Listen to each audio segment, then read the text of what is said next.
मित्रों, आज की वीडियो में हम उन दो देशों के बारे में जानेंगे जो देवराज इंद्र के मल और क्षुधा से बने थे।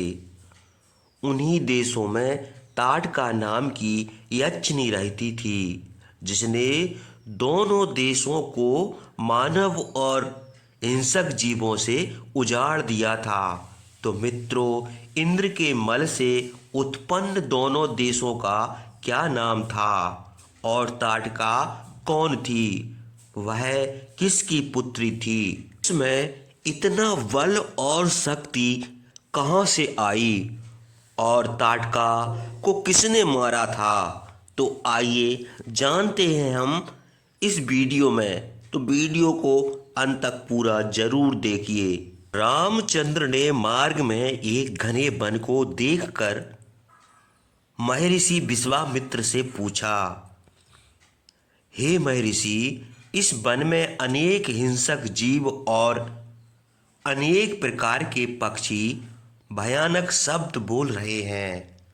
जान पड़ता है यह बड़ा दुर्गम वन है। इस भयानक वन का क्या नाम है? महातेजस्वी विश्वामित्र ने कहा, बेटा राम, जिसका यह भयानक वन है उसे बतलाता हूँ, सुनो। यहाँ पहले मलद और करुष नाम के दो देश बसे हुए थे। वे देवलोक के समान शोभामान थे। जब इंद्र ने वृत्रासुर को मारा था, तब उनको ब्रह्म हत्या लग गई थी और वे भूख से भी व्याकुल हुए थे। इंद्र को मलिन देखकर देवताओं और ऋषियों ने उनको कलश से स्नान कराया था। देवताओं ने इंद्र का मल और क्षुधा इस भूमि को देकर उनको पवित्र किया था। इंद्र निर्मल और निष्क्रूप होकर शुद्ध हो गए थे। तब देवता बहुत प्रसन्न हुए। इंद्र ने प्रसन्न होकर इन देशों को वर दिया कि ये दोनों देश बड़े समृद्धशाली होंगे। इन देशों ने हमारे शरीर का मल धारण किया है, इसलिए इनके नाम मलद और करुष होंगे। देवताओं ने इंद्र द्वारा इस देश का सम्मान देखकर उनको साधुवाद किया। हे राजकुमार, प्राचीन समय में इस स्थान पर मलद और करुष नाम के दो समृद्धशाली देश थे। ये देश धन धान से परिपूर्ण थे।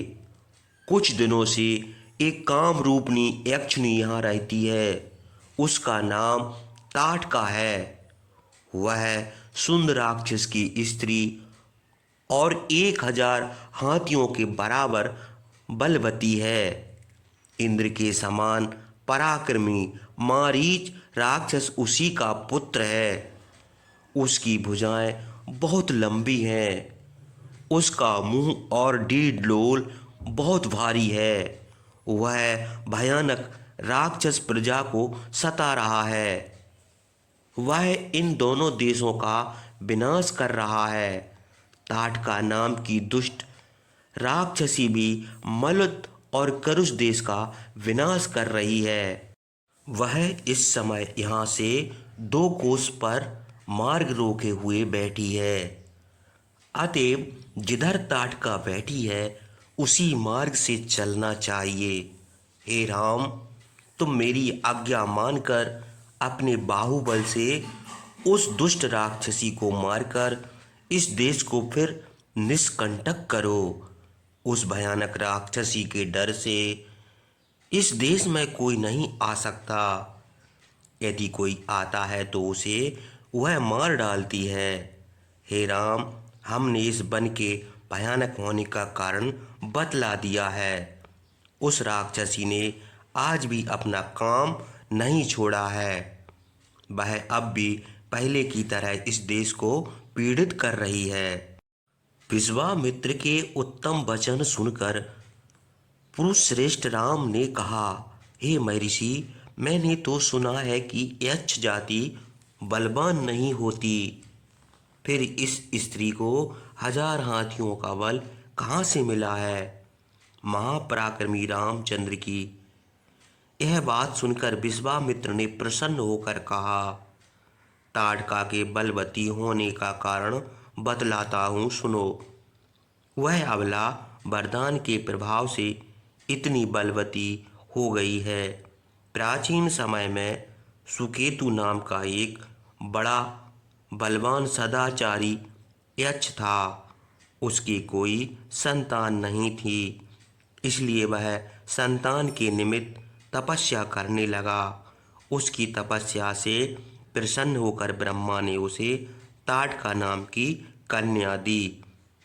माँ यशस्वी ब्रह्मा ने सुकेतु को पुत्र नहीं दिया, किंतु कन्या ताड़का को 1000 हाथी का बल दिया। जब वह सुंदरी कन्या युवती हुई, तब सुकेतु ने जम्ब के पुत्र सुंद के साथ उसका विवाह कर दिया। कुछ दिनों बाद ताड़का ने मारीच नाम का बड़ा बलवान पुत्र उत्पन्न किया। मारीच शाप के कारण राक्षस हो गया।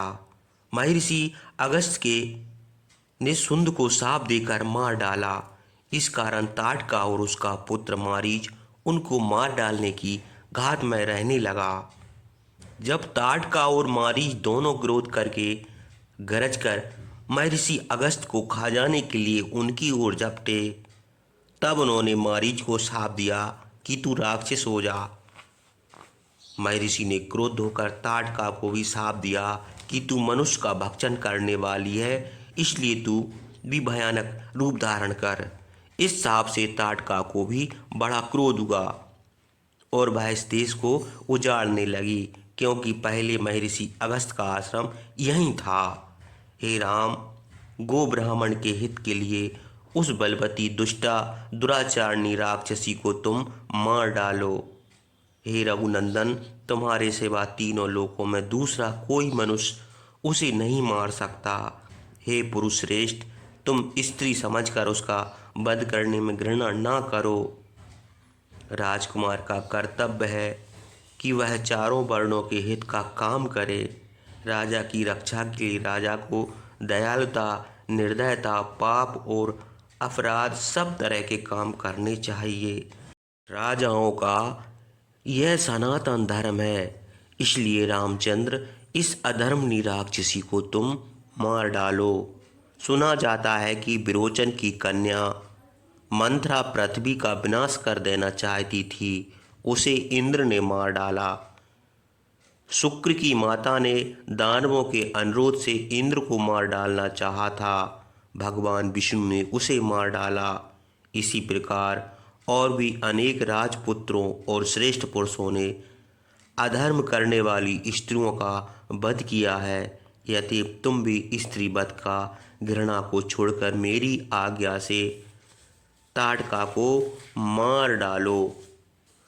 महर्षि विश्वामित्र के उत्साह बढ़ाने वाले वचन सुनकर रघुकुल तिलक रामचंद्र ने हाथ जोड़कर कहा, भगवान, चलते समय पिताजी ने वशिष्ठ और गुरुजनों के सामने मुझसे कहा था, बेटा, कुत्सित तनय विश्वामित्र तुमको जो आज्ञा दे तुम उस पर कुछ विचार किए बिना वही करना। यदि पिताजी की आज्ञा और उनके आदेश का गौरव, इन दो कारणों से मैं आपकी आज्ञा का पालन अवश्य करूँगा। मैं गो ब्राह्मण के हित के लिए और देश के भलाई के लिए ताड़का का अवश्य वध करूँगा। यह कहकर रामचंद्र हाथ में धनुष लेकर चारों दिशाओं को प्रतिध्वनित करते हुए टंकार करने लगे। टंकार के शब्द से वन के जीव जंतु चकित और भयभीत हो गए। राक्षसी ताड़का घबराकर और कुपित होकर जिधर से वह शब्द आया था उसी ओर बड़े वेग से दौड़ी। महापराक्रमी रामचंद्र ने उस भयानक मुख वाली दीर्घ आंग भयंकरी राक्षसी को देखकर लक्ष्मण से कहा, देखो, इस यक्षिणी का भारी डीलडौल कैसा भयानक है। इसको देखकर डरपोक और साहसी सभी के हृदय कांप उठते होंगे। मैं इस भयावनी की नाक कान काटकर इसे दूर से ही भगा दूंगा। कहो तो इसकी आकाश आदि में जाने की गति और दूसरों को परास्त करने की शक्ति भी नष्ट कर दूंगा। किंतु वह स्त्री है, इसलिए मैं इसका वध करना नहीं चाहता।